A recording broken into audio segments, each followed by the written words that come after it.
Yeah, I think instead of having sort of the electric vehicles, which hadn't had revenues or some high costs with hockey stick projections, you now have real companies that have shown that they can maintain growth and can go further growth. And if they're in the public market, that public vehicle will help them grow even faster. Having the equity as the currency, having different institutions come in and provide support.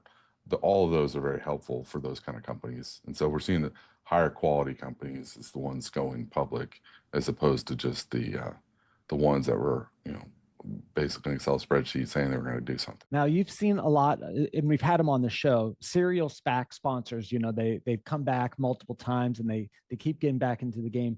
What are you seeing? What are you seeing in the difference of new SPAC sponsors? Maybe SPAC number one versus some of our friends who have done 9 SPACs, 10 SPACs, and what are you seeing some of the difference in how they structure and set up the SPAC and how they raise capital? Yeah, so when you have a very busy IPO market, you end up getting terms that are more favorable for investors as you get more and more IPOs out there.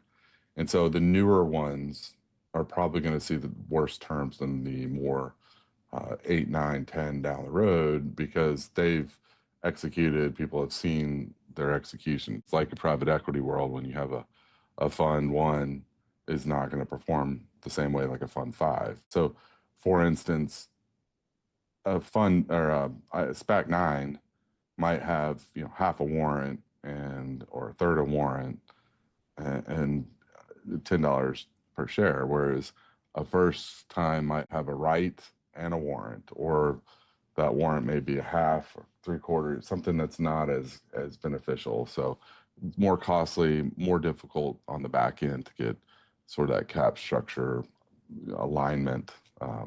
So it won't be as attractive to a target as more maybe the SPAC 9.